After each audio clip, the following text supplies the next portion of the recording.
कैसे हैं आप लोग। आज हम बात करेंगे कि क्लास 12th में हिंदी के पेपर में क्या क्या आता है और कहाँ से क्या आता है और कितने नंबर का आता है, ये जानना बेहद जरूरी है। अगर आप ये ही नहीं जानते कि किस जगह से कौन से क्वेश्चन पूछे जाएंगे, वो क्वेश्चन कितने नंबर के होंगे, कौन कौन सी चीजें पूछी जाएंगी, कितने क्वेश्चन में कितने क्वेश्चन करने हैं कि नहीं करने हैं, जब आपको ये डिसाइड होगा तभी तो आप तैयारी कर पाएंगे। कौन चीज इंपॉर्टेंट है कौन सी चीज नहीं, उसको भी आपको जानना बहुत जरूरी है। आज इस वीडियो में दोस्तों मैं उन्हीं चीजों पे बात करने वाला हूँ। मैं आपको बताऊंगा क्या क्या आपसे हाफ ईयरली एग्जाम में और प्री बोर्ड और बोर्ड में सब चीजों में पूछा जाने वाला प्रश्न जो है वो इतने चीज ही पूछे जाएंगे। और सबसे बड़ी बात दोस्तों, हम लोग जब हाई स्कूल में थे तो हमारा जो हिंदी इंग्लिश का पेपर रहता था वो 70 नंबर का रहता था, लेकिन 12th में वो 100 नंबर का हो जाता है। तो इससे हमारी लिखित परीक्षा जो होती है वो बहुत बढ़ जाती है, यानी कि 100 नंबर हमें लिखित में ही देना होगा। तो चलिए देखते हैं कौन कितने नंबर का क्वेश्चन होगा और क्या पूछा जाएगा। पहली बात, आपको हिंदी में देखने को मिलेंगे पहले 10 बहुविकल्पीय प्रश्न। समझ में आया, आपसे 10 बहुविकल्पीय प्रश्न पूछे जाएंगे। 10 बहुविकल्पीय प्रश्न होते हैं जिसमें आपको 10 के क्वेश्चन के आंसर देने होंगे, 4 ऑप्शन के साथ होता है, जो कि आपको पता है 10 में से एक आपको सही यानी कि एक एक नंबर के होंगे, तो आपको 10 नंबर बहुविकल्पीय करने के मिलेंगे। अब चलिए दूसरे नंबर पे क्या पूछा जाएगा वो भी मैं आपको बता देता हूँ। दूसरे नंबर पे दोस्तों 2 गद्यांश आएंगे। लिखना नहीं रहता है, हमने आपने हाई स्कूल में तो पेपर दिया, पता है 2 गद्यांश आते हैं जिनमें उनको पढ़कर क्वेश्चन होते हैं। 5 क्वेश्चन नीचे होंगे जिसमें आपको 2-2 नंबर के होंगे, आपको ध्यान से उनके आंसर देने होते हैं। तो 2 गद्यांश में से एक गद्यांश करना होगा जो कि 10 नंबर का वो भी होता है। 10 नंबर बहुविकल्पीय, 10 नंबर गद्यांश, यानी कि आपने ये ही 2 कर लिया तो 20 नंबर हो गए। अभी और देखिए पूछे जाएंगे 2 पद्यांश, जैसे कि गद्यांश पूछा गया था उसी तरह 2 पद्यांश पूछे जाते हैं, जिसमें आपको भी उनको ध्यान से वो पैसेज को पढ़ना होता है, फिर उनके आंसर लिखने होते हैं। तो 2 पद्यांश आपसे पूछे जाएंगे और ये दोस्तों अपने ध्यान में बैठा लीजिए, इसके भी 10 नंबर। आपने सुना 2 गद्यांश होंगे जिसमें से एक करना होगा, 2 पद्यांश होंगे जिसमें एक करना होगा, तो आपको नंबर कितने मिलेंगे? 10। और उसके बाद दोस्तों क्या पूछा जाएगा पता है आपको? उसके बाद पूछा जाता है लेखक का परिचय लिखिए और 2 रचनाएं भी साथ में लिखिए, ये हमसे पूछा जाता है। तो लेखक का परिचय यानी कि 3 ऑप्शन होते हैं जिसमें से आपको बोर्ड में 2 याद करके जाने होते हैं। ये आप याद रखिए, एक ना याद करिए, 2 लेखक के याद करिए ताकि एक कंफर्म हो जाए। और आपको इसके लिए लेखक परिचय लिखने के लिए टोटल 5 नंबर मिलते हैं। 5 नंबर का लेखक परिचय लिखने को आता है। तो आएगा कवि का परिचय लिखिए, जैसा कि आप सबको मालूम है, और लेखक को कवि का पूछा ही पूछा जाता है तो लेखक का पूछा जाएगा और 5 नंबर का। और कवि के 2-3 नाम होते हैं जिनमें से आपको दो परिचय करने मतलब याद करने हैं और एक आपको लिखना है, और इसके भी आपको 5 नंबर मिलेंगे।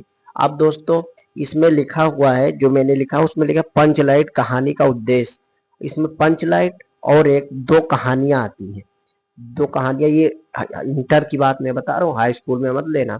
पंचलाइट और 2 कहानियां आती हैं जिनमें से आपको एक कहानी लिखनी होगी और एक कहानी को आपको मिलेंगे 5 नंबर। एक कहानी टाइप वो लिखा हुआ है राजीव प्रकाशन की उसमें आप देखेंगे क्वेश्चन बैंक में, उसमें साफ साफ लिखा हुआ है। तो ये पंचलाइट कहानी का उद्देश्य 2 आएंगे, एक करना होगा। दोस्तों आता है राज्य, जो क्या हर राज्य का बटा होता है। राज्य वो जैसे यूपी में हर जिले का क्या होता है ना, हाई स्कूल में हमने दिया था, इसी तरह इंटर हाई स्कूल में यूपी वालों में बहराइच वालों का मेवाड़ मुकुट था। तो इसी तरह हमारा इस वक्त श्रवण कुमार होगा, जो कि ये इंटर में पूछा जाएगा। तो इसको आप श्रवण कुमार को आपको पक्का यानी कि आना ही आना है, तो इसको आपको याद करना होगा, यानी लिखना है 80 शब्द में। और ये आप देखिए ये 5 नंबर का पूरा आ रहा है, 80 शब्द में लिखना है, 5 नंबर आपको मिलेंगे। अब दोस्तों संस्कृत गद्यांश 2 आते हैं और संदर्भ सहित लिखना होता है। समझ रहे हैं, जैसे उसमें 2 गद्यांश आए थे इसी तरह संस्कृत के भी 2 गद्यांश आएंगे, संदर्भ भी आएंगे। तो आपको इसको भी संस्कृत के गद्यांश लिखने होंगे जिसमें आपको 7 नंबर की गद्यांश के मिलेंगे। तो ये आपको थोड़ी मेहनत करनी होगी, हिंदी में बहुत नंबर मिल जाएंगे।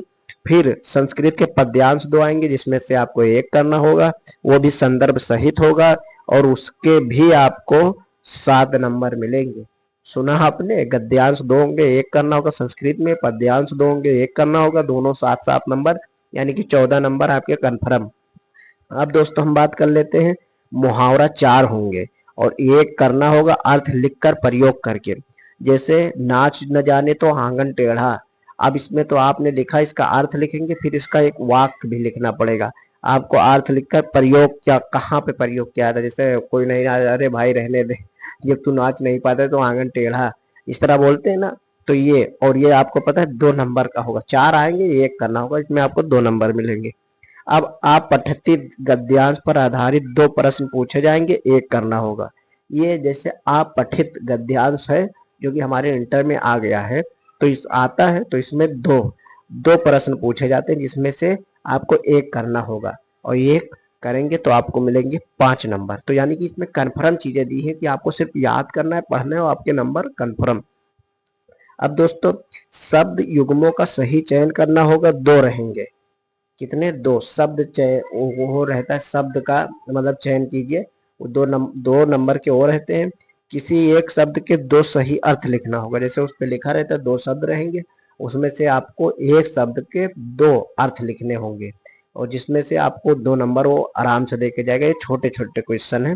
फिर वाक्यांशों के लिए एक शब्द का चयन करना होगा। जैसे पूरा वाक्यांश होगा, जैसे पूरा लिखा हुआ है ना कोई वाक्य, अब उसको एक शब्द में आप बताइए, तो इसको आपको करना होगा, इसको भी आपको 2 नंबर मिलेंगे। अब 4 में 2 वाक्यों को शुद्ध करके लिखना होता है। 4 वाक्य आपको दिए जाएंगे गलत गलत, जिसमें से आपको 2 वाक्य सही करके लिखने होंगे, जिसके आपको मिलेंगे 2 नंबर। अब रस या परिभाषा, रस में पूछे जाते हैं, करोड़ रस और इसका श्रृंगार रस, ये सब रस होते हैं ना, इसमें 2 रस पूछे जाएंगे और 2 रस आते हैं तो 2 नंबर के मिल जाएंगे आपको। परिभाषा पूछ ली जाती है, कुछ और मतलब छोटा ही पूछा जाएगा, आपको 2 नंबर मिलेंगे।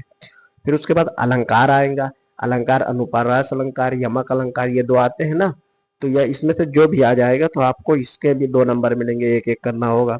और छंद से भी 2 आएंगे, तो 2 छंद से आएंगे, तो छंद आपको तैयार करना होगा, जिससे आपको 2 नंबर मिलेंगे।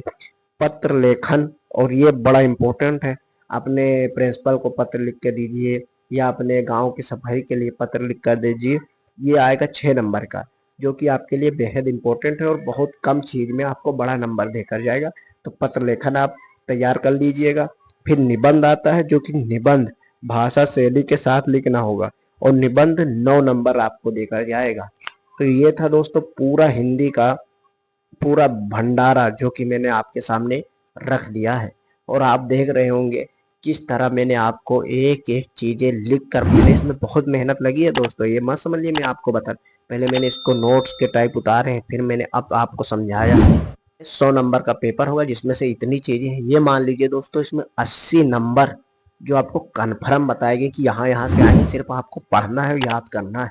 तो मैंने आपको वो भी चीजें बहुत अच्छे से समझा दी है और आपने देखा कि मैंने किस तरह पूरा बताया कौन कितने नंबर का आएगा। और दोस्तों इसमें मेहनत बहुत लगी है, तो चैनल को सब्सक्राइब कर देना और लाइक करना बिल्कुल ना भूलना। और जिस पे जैसे और कोई सब्जेक्ट पर आपको बायो, इंग्लिश, फिजिक्स, केमिस्ट्री जिस पे चाहिए आप बता दीजिए, वरना आप नहीं बताएंगे फिर भी मेरी भी अगली वीडियो उसी पर आएगी। तो चैनल को सब्सक्राइब करके रखिए। धन्यवाद आपकी वीडियो देखने के लिए। पूरी वीडियो चैनल को सब्सक्राइब करना ना भूलिए, क्योंकि कल ही जहाँ तक होगी तो दूसरे सब्जेक्ट का आ जाएगा, क्या आएगा, कितने नंबर क्या आएगा। तो चैनल को सब्सक्राइब कर लीजिए। कैसी लगी वीडियो कमेंट में जरूर बताइए, और इसको आप एक नोट्स की तरह बना लीजिए और ये बोर्ड में भी आपको काम आएगा, हाफ एफडी में भी काम आएगा। तो दोस्तों धन्यवाद पूरी वीडियो के देखने के लिए। चैनल को सब्सक्राइब करें, मिलते हैं नेक्स्ट वीडियो में।